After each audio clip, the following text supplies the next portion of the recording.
Welcome back to my new video. तो आज की इस वीडियो में हम हमारे यूनिट 1 को आगे लेके चलेंगे। Contract law, Indian contract law 1872 को। आज की इस वीडियो में हम काइंड्स ऑफ कॉन्ट्रैक्ट्स पढ़ेंगे। तो लास्ट वीडियो में हमने एसेंशियल थिंग पढ़ ली थी। सबसे पहले हमने कॉन्ट्रैक्ट के बारे में जाना और एग्रीमेंट के बारे में जाना। सारा बेसिक इंट्रोडक्शन क्लियर किया, क्या क्या प्रोसेस होता है एक कॉन्ट्रैक्ट को बनने तक में। फिर हमने जाना कि हमारे कॉन्ट्रैक्ट के सेकंड पार्ट के अंदर क्या क्या चीजें एसेंशियल होती है ताकि वो इन्फोर्सेबल बनकर एक कॉन्ट्रैक्ट में टर्न होता है। अब हम पढ़ने जा रहे हैं कितने तरीके के कॉन्ट्रैक्ट होते हैं, काइंड्स ऑफ कॉन्ट्रैक्ट। तो बिना किसी देरी के वीडियो में बढ़ते हैं आगे और जानते हैं कितने तरीके के कॉन्ट्रैक्ट्स होते हैं। सो मेन 3 टाइप्स के कॉन्ट्रैक्ट्स होते हैं आपके पास। 3 बेसिस के कॉन्ट्रैक्ट्स होते हैं। 3 टाइप के नहीं होते, 3 बेसिस होता है। वैसे बेसिकली होते बहुत सारे हैं, फिर मैं चीटिंग नहीं करना चाहती आप लोगों से। तो पहला बेसिस क्या होता है? On the basis of enforceability and validity. तो पहले जो हमारे कॉन्ट्रैक्ट आ रहे हैं वो सारे एनफोर्सेबिलिटी के ऊपर मतलब बेस करते हैं और वैलिडिटीज के ऊपर बेस करते हैं। तो उसमें सबसे पहला हमारा जो कॉन्ट्रैक्ट है उसका नाम होता है वैलिड कॉन्ट्रैक्ट। वैलिड कॉन्ट्रैक्ट को आप सभी जानते हैं, जिसके बारे में हम लास्ट वीडियो तक पढ़ते आए हैं कि हम एक तरीके के कॉन्ट्रैक्ट को वैलिड कैसे बना सकते हैं। It contain all essential elements of a valid contract, यानी कि जो सेक्शन 10 की या फिर जितनी भी एसेंशियल थिंग्स हमने लास्ट वीडियो में पढ़ी है, जो कॉन्ट्रैक्ट वो सभी के सभी एलिमेंट्स को कंप्लीट कर लेता है वो आपका आज हो जाता है वैलिड कॉन्ट्रैक्ट, जो कि इन्फोर्सेबल बन जाता है। सेकेंड है हमारे पास वॉइड कॉन्ट्रैक्ट। वॉइड का नाम आपने अभी पिछले वीडियो में भी पढ़ा था, ये आगे हम पढ़ चुके हैं, पहले पिछली वीडियोस में पढ़े थे। तो मैंने आपको बताया था कि मैं आगे इसका मीनिंग अच्छे से क्लियर करूंगी। सो वॉइड कॉन्ट्रैक्ट कौन से होते हैं? It is a valid when it was made but subsequently it becomes void. मतलब क्या है? ये एक्चुअली में वो कॉन्ट्रैक्ट्स होते हैं जो पहले तो हमारे मतलब वैलिड होते हैं, फिर बाय चांस किसी ना किसी ऐसी सब्सिक्वेंट थिंग की वजह से या ऐसी सिचुएशंस की वजह से ये वॉइड हो जाते हैं। यानी कि वेग, बताया था ना, वेग का जो वर्ड आ रहा था VAGUE, वेग, यानी कि वैध कर दिया जाता है, इन्हें रद्द कर दिया जाता है बाय कोर्ट, और फिर ये वॉइड कॉन्ट्रैक्ट में आ जाते हैं। वॉइड का मतलब इनवैलिड, बेसिक से एक सिंपल से लैंग्वेज में बोलूं तो इनवैलिड।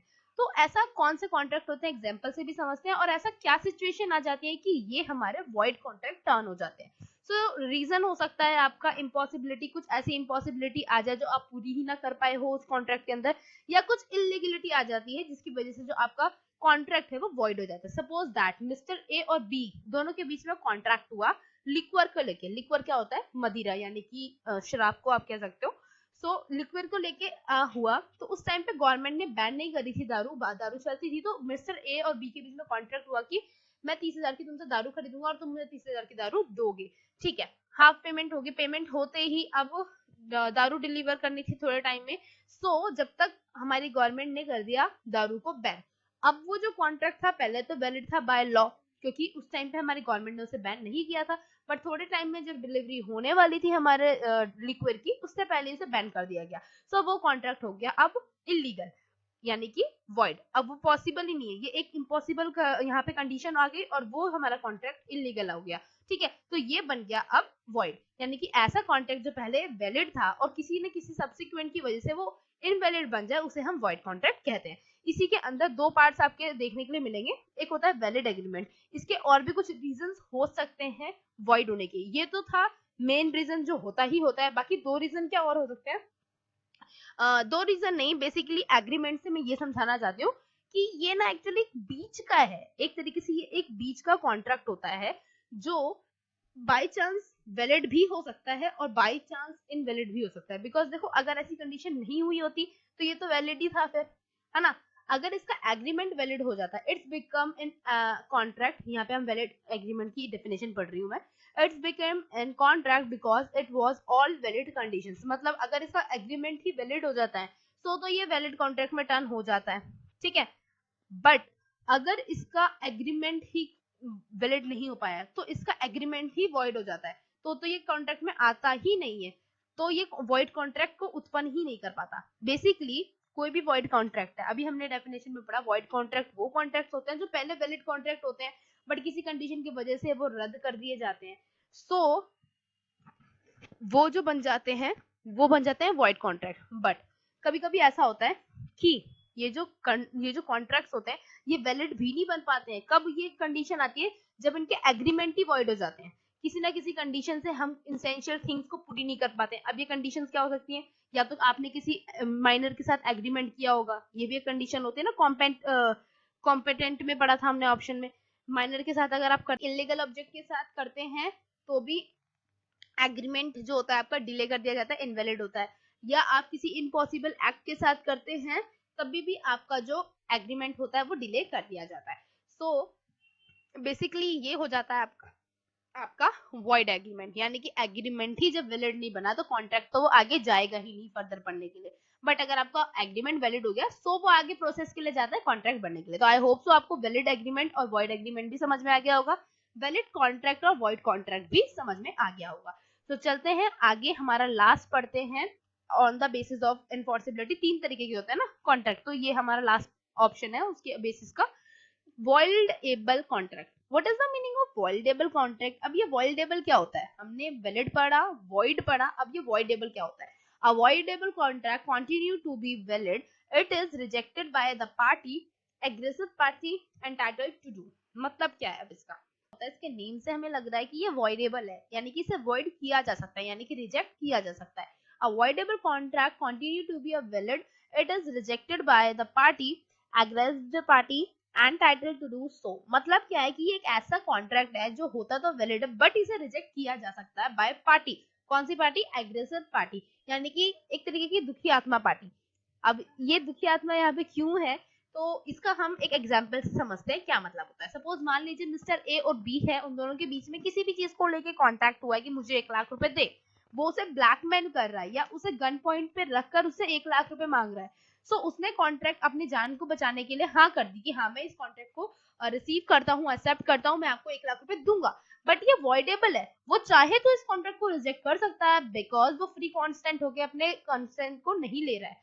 हमने पढ़ा था ना एसेंशियल थिंग में कि फ्री कंसेंट होके करना है, बिना किसी डर, बिना किसी रिस्ट्रिक्शन के साथ अपने डिसीजन को लेना होता है। सो ये एक वॉइडेबल कॉन्ट्रैक्ट है, माना इसे वैलिड जाएगा। क्यों? क्योंकि उसने सबके सामने हाँ कर दी कि मैं दूंगा, बट पीछे की बात किसी को भी नहीं पता है कि उसने उसको गन पॉइंट रखकर उसके बाद इस कॉन्ट्रैक्ट के लिए अग्री किया है। So this is called the voidable contract. Last हमारे पास यहाँ पे on the basis of enforceability का जो कॉन्ट्रैक्ट है वो है एनफोर्सेबल कॉन्ट्रैक्ट। एनफोर्सेबल कॉन्ट्रैक्ट कौन से कॉन्ट्रैक्ट होते हैं? This contracts cannot be enforceable due to technical defected। ये वो कॉन्ट्रैक्ट्स हैं जो एनफोर्सेबल नहीं होते हैं टेक्निकल डिफेक्टेड के द्वारा। टेक्निकल डिफेक्टेड के वजह से मतलब ये एनफोर्सेबल नहीं हो पाते हैं, एनफोर्स होकर ये कॉन्ट्रैक्ट में ही नहीं टर्न हो पाते हैं। तो ये टेक्निकल डिफेक्ट्स कौन कौन से हो सकते हैं? जैसे कि not in return. Not in return का मतलब होता है, अभी मैंने आपको लास्ट वीडियो में बताया था कि जो ओरल कॉन्ट्रैक्ट होते हैं और जो रिटर्न कॉन्ट्रैक्ट होते हैं दोनों ही वैलिड माने जाते हैं बाय कोर्ट। बट रिटर्न को आप इजीली वहां पे शो ऑफ कर सकते हो, रिप्रेजेंट कर सकते हो। ओरल में आपको बहुत दिक्कतें होती हैं बिकॉज हमने बोला था सामने वाला मुकर सकता है, बिकॉज वो रिटर्न में आपने कहीं लिखा नहीं है। तो हो सकता है आपने रिटर्न में ना लिखा हो, सो वो कॉन्ट्रैक्ट आपका बाय लॉ रिजेक्ट कर दिया जाए, तो वो एनफोर्सेबल नहीं हो पाएगा, मतलब वो कॉन्ट्रैक्ट बेसिकली कंप्लीटली बन ही नहीं पाएगा, तो वो एनफोर्सेबल हो जाएगा, राइट। सेकंड आपका रीजन हो सकता है इनसफिशिएंट टू स्टैंप, उस पर कोई लीगल स्टैंप नहीं लगी हो तो गवर्नमेंट ना माने, ठीक है। नॉट रजिस्टर्ड, वो रजिस्टर्ड ना हो, इलस्ट्रेटेड ना हो, तो ये सारा रीजंस हो सकते हैं जिसकी वजह से गवर्नमेंट नहीं माने या सामने वाली पार्टी ना माने कि भाई हो सकता है तुमने खुद से घर में लिखा और तुम झूठ बोल रहे हो, मैं तो ऐसा जानता ही नहीं हूँ। सो मैंने आपको पहले ही बताया था कि ओरल जो है गवर्नमेंट मानती जरूर है बट वो वहां मानेगी ना जब सामने वाली पार्टी भी आपका साथ दे। सामने वाली पार्टी झूठ बोल जाए, आप अपनी बात पे अड़े रहो, तो वो तो गवर्नमेंट नहीं मानेगी, वो आपकी चिंता है। गवर्नमेंट में आपने आपके लिए इतना कर दिया कि हम ओरल कॉन्ट्रैक्ट को मानेंगे, बट अगर दोनों जो पार्टीज है ये हाँ एक तरीके से गलत है, बट हाँ वहां पे ये ठीक है जहाँ पे दोनों ही पार्टी मतलब पूरी लॉयल्टी के साथ वर्क करे। सो अब आपकी सुटेबिलिटी के लिए गवर्नमेंट इतना ही कर सकती है, अब हर चीज को तो एग्री नहीं किया जा सकता। तो ये जो कॉन्ट्रैक्ट्स होते हैं वो अनफोर्सेबल माने जाते हैं। तो I hope so on the basis of enforceability and validity आपको चारों जो कॉन्ट्रैक्ट्स है वो अच्छे से क्लियर हो गए होंगे, valid, void, voidable and enforceable. Second आपका जो टाइप आता है वो होता है on the basis of formation और mode of creation. On the basis of formation और मोड ऑफ क्रिएशन जो है ये उसके बेसिस पे हम पढ़ने वाले हैं। तो पहला कॉन्ट्रैक्ट होता है एक्सप्रेस कॉन्ट्रैक्ट। एक्सप्रेस कॉन्ट्रैक्ट का मतलब चाहे वो ओरल भी हो सकता है, वो रिटर्न भी हो सकता है। तो दो तरीके के कॉन्ट्रैक्ट इसमें कवर अप होते हैं, चाहे वो ओरल हो चाहे वो रिटर्न हो। सेकंड होता है implied contract. What is the meaning of implied contract? Not use of word and automatically convert into the contract. मतलब कुछ ऐसे कॉन्ट्रैक्ट जिसमें हम शब्दों का इस्तेमाल ही नहीं करते, रिटर्न हो चाहे ओरल हो, उसमें हम बोल के एटलीस्ट अपने कॉन्ट्रैक्ट को करते हैं। मैंने बोला, सामने वाले ने सुना, मेरी बात को एक्सेप्ट किया, हमारे बीच में सारे एसेंशियल थिंग्स को एग्री किया गया एंड देन उसे कॉन्ट्रैक्ट में टर्न किया गया। बट कुछ कॉन्ट्रैक्ट ऐसे कॉन्ट्रैक्ट होते हैं जिसमें हम बिना किसी शब्दों का इस्तेमाल किए ऑटोमेटिकली वो कॉन्ट्रैक्ट बिना कुछ बोले कॉन्ट्रैक्ट बन जाता है। ठीक है, create conduct act two parties, बिना कुछ हमने कुछ भी नहीं करा, कुछ भी मतलब कोई एक्शन नहीं किया, बिना किसी एक्ट के वो कंडक्ट हो जाता है हमारे कॉन्ट्रैक्ट में। ऐसे कॉन्ट्रैक्ट को हम इम्प्लाइड कॉन्ट्रैक्ट भी कहते हैं और टैसिट कॉन्ट्रैक्ट भी कहते हैं, जो आपके नीचे लिखा हुआ है ना टैसिट कॉन्ट्रैक्ट। टैसिट का मतलब होता है, टैक्सिट का मतलब होता है basically silence, fall with in the scope of implied contract. ये भी आपका बेसिकली इम्प्लाइड कॉन्ट्रैक्ट ही होता है, उसको सेकंड नेम समझ सकते हो, क्योंकि टैक्सिट का मतलब ही साइलेंस होता है। तो साइलेंटली बने हुए कॉन्ट्रैक्ट्स को हम कहते हैं इम्प्लाइड या टैक्सिट कॉन्ट्रैक्ट, जिसमें हम शब्दों का इस्तेमाल नहीं करते। अब एग्जांपल के साथ समझते हैं ऐसे कौन से कॉन्ट्रैक्ट है भाई।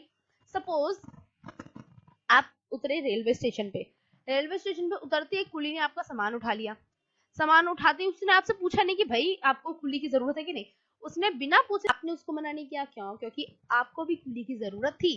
तो बिना किस बोले इशारों इशारों में ही आप दोनों में एक कॉन्ट्रैक्ट हो गया, हाँ भाई तूने सामान उठा लिया, उठा ले, जो पैसे बनेंगे हम बाद में दे देंगे, जो भी कंसिडरेशन होगा वो हम बाद में दे देंगे, उसे भी पता मुझे कोई ना कोई कंसिडरेशन मिलना ही है। तो इस तरीके के जो कॉन्ट्रैक्ट्स होते हैं, जो आई कॉन्टैक्ट से हो जाए या किसी भी तरीके से होए, पर उसमें हम शब्दों का इस्तेमाल नहीं करते, ना कुछ बोलना ना कुछ बातचीत करना, अपने आप ऑटोमेटिक हमारे बीच का कॉन्ट्रैक्ट हो जाता है, उसे हम क्या कहते हैं, इम्प्लाइड या टैक्सिट कॉन्ट्रैक्ट। अगला कॉन्ट्रैक्ट हम पढ़ते हैं, कौन सा कॉन्ट्रैक्ट है हमारे पास, क्वाशी कॉन्ट्रैक्ट। क्वाशी कॉन्ट्रैक्ट एक तरीके का कॉन्ट्रैक्ट नहीं होता है, इसे ये एक तरीके का कॉन्ट्रैक्ट नहीं माना जाता है, it is not a contract but it is obligation which is imposed by the law.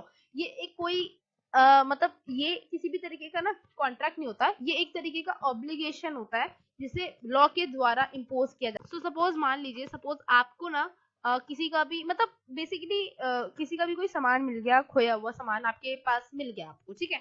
सो हमारा जो लॉ होता है ये कहता है कि हम जिम्मेदार है उसका सामान वापस करने के लिए, ठीक है। सपोज किसी का बैग आपको मिल गया हो, तो अब आप उसका पता लगाओ कि उसका ऑनर कौन है और आप उस तक उसका बैग को पहुंचाओ। बाकी जो आपका खर्चा लगता है उसको ढूंढने में या ट्रैवलिंग करने में, उसके तक जाने में, वो सारा जो आपका खर्चा है, वो कंसिडरेशन जो है आपका, वो उसका ट्रू ऑनर, जो उसका ऑनर होगा वो आपको दे देगा, ठीक है। सो बेसिकली क्वाजी कॉन्ट्रैक्ट कोई कॉन्ट्रैक्ट नहीं है, कोई भी तरीके का कॉन्ट्रैक्ट नहीं है, ये एक ऑब्लिगेशन है जो लॉ आपके ऊपर थोपती है। बेसिकली इम्पोज का मतलब होता है थोपना, एक तरीके से कि वो आपकी ड्यूटी है जबरदस्ती। या आप ऐसा भी समझ सकते हो कि मान लीजिए किसी का कोई सामान आपके घर पे छूट गया हो, तो आप उस तक उसे पहुंचाएंगे, ये आपकी ड्यूटी बनती है। तो this is not a contract, it's a legal या law by law imposed obligation. Okay, so दो तरीके के हमने बेसिस पढ़ लिए हैं। पहला बेसिस था एनफोर्सेबिलिटी के ऊपर, सेकंड बेस था हमारा फॉर्मेशन के ऊपर हमने पढ़ा था, ठीक है। अब हमारा तीसरा बेसिस है on the basis of performance. Performance के ऊपर हम अब पढ़ने वाले हैं कि परफॉर्मेंस के रिलेशन पे बेसिस पे कौन से कॉन्ट्रैक्ट बनते हैं। तो जो हमारे सामने ये दो हैं, यही दो कॉन्ट्रैक्ट है जो on the basis of performance बनते हैं। पहला है एग्जीक्यूटेड कॉन्ट्रैक्ट, बहुत इंटरेस्टिंग कॉन्ट्रैक्ट है। ये वो कॉन्ट्रैक्ट होता है जिसमें both parties have perform their respectively obligation, दोनों की जो ड्यूटीज बनती हैं वो पूरी फुलफिल कर देते हैं। ऐसे कॉन्ट्रैक्ट जिसमें दोनों तरफ की पार्टी से जो भी उनकी रिस्पॉन्सिबिलिटीज होती हैं वो फुलफिल कर देते हैं। सपोज मान लीजिए मेरे बीच में और मेरी मदर के बीच में, मतलब मदर तो नहीं, मिस्टर ए ले लीजिए, मेरे और मिस्टर ए के बीच में कॉन्ट्रैक्ट हुआ, मैं उन्हें लैपटॉप दूंगी 30,000 रुपीज में, उसे बेचूंगी बेसिकली। सो मैंने उन्हें लैपटॉप दे दिया, उन्होंने मुझे पैसे दे दिए, तो हम दोनों ने हमारी ऑब्लिगेशंस को कंप्लीट कर दिया, जो जो हमारी ड्यूटीज थी हमने कंप्लीट कर दी। तो this is called the executed contract. ऐसे कॉन्ट्रैक्ट जिसमें दोनों पार्टीज अपनी ऑब्लिगेशन, अपनी ड्यूटीज, रिस्पॉन्सिबिलिटीज को कंप्लीट कर ले, वो एग्जीक्यूटेड होता है। सेकंड है एग्जीक्यूटरी, थोड़ा सा माइनर सा डिफेक्ट है ओनली। एग्जीक्यूटरी ये वो कॉन्ट्रैक्ट होता है जिसमें जो कंसिडरेशन होते हैं, consideration is to be perform in future, consideration देना बच जाता है जो कि हम इन फ्यूचर करने वाले होते हैं। वो किसी भी तरीके का कंसिडरेशन हो सकता है, बोथ पार्टीज के लिए भी हो सकता है और एक सिंगल पार्टी के लिए भी हो सकता है। ये फर्दरली दो पार्ट्स में डिवाइडेड है, फर्दरली दो पार्ट्स में डिवाइडेड होता है। फर्स्ट है यूनिलेटरल और दूसरा है बायलेटरल। यूनिलेटरल में क्या होता है, only one party has to perform his obligation and another party yet to perform their obligation। मतलब अभी मैंने बताया इसमें या तो किसी एक कंपनी के सॉरी पार्टी के द्वारा कंसिडरेशन देना रह जाता है, या तो दोनों ही पार्टी के द्वारा कंसिडरेशन देना रह जाता है, जो कि वो फ्यूचर में करने वाले हैं। तो यूनिलेटरल का मतलब है कि एक पार्टी दे चुकी है अपना कंसिडरेशन। सपोज मान लीजिए अभी जो मैंने एग्जांपल दिया था उसी के ऊपर बात करते हैं। मैंने दे दिया है सपोज उन्हें लैपटॉप, ठीक है। अब उनकी रिस्पॉन्सिबिलिटी बच रही है मुझे पैसे देने की, तो वो कह रहे हैं मैं थोड़े दिनों बाद पैसे दूंगा, मैं थोड़ा सा ट्राई कर लूँ, ट्रायल कर लूँ, सारी चीजों से एक बार देख लूँ, देन मैं आपको पैसे दूंगा। तो मैंने अपनी ऑब्लिगेशन कंप्लीट कर दी, वन पार्टी के थ्रू हो गई है, वन पार्टी के थ्रू रह गई है जो फ्यूचर में होने वाली। तो this is called the unilateral. Second example लेते हैं। अब दूसरा है हमारे पास बायलेटरल। सपोज मैंने एक प्रॉपर्टी खरीदी, ये वो वाली ऑब्लिगेशन है जिसमें दोनों ही तरफ से आपकी जो मतलब सॉरी ये वो वाला कॉन्ट्रैक्ट है जिसमें दोनों तरफ से ऑब्लिगेशन रह जाती है।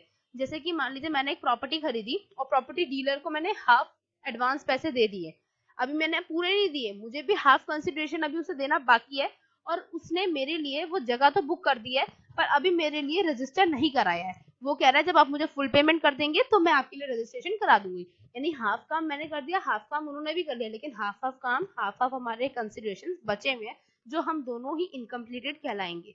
सो ये जो कंसिडरेशन है वो बाय सॉरी इन फ्यूचर हम करने वाले हैं। सो ये होती है हमारी बायलेटरल, जिसमें हमारे दोनों ही पार्टी हमारी कंसिडरेशन को इन फ्यूचर देने वाली होती है। ठीक है, तो आई होप सो आपको सभी तरीके के कॉन्ट्रैक्ट्स अच्छे से क्लियर हो गए होंगे। बहुत ही इंटरेस्टिंग टॉपिक है, ध्यान से पढ़िएगा। ये सभी तरीके के थ्री मेन है ऑन द बेसिस के, वैलिड, वॉइड एंड वॉइडेबल, अनफोर्सेबल, ये कैटेगरी के हैं। फिर एक्सप्रेस और इम्प्लाइड आ जाते हैं, और क्विजी ये रिटन लेटर से छोटे से हैं। तो आई होप सो वीडियो आपको अच्छी लगी होगी, इन्फॉर्मेबल होगी, आपके लिए काफी ज्यादा नॉलेजेबल है। प्लीज जाइए वीडियो को लाइक कर दीजिए, चैनल को सब्सक्राइब करना ना भूलिएगा, और वीडियो को शेयर करना भी मत भूलिएगा। जल्दी मिलते हैं नेक्स्ट वीडियो में, जब तक के लिए बाय बाय।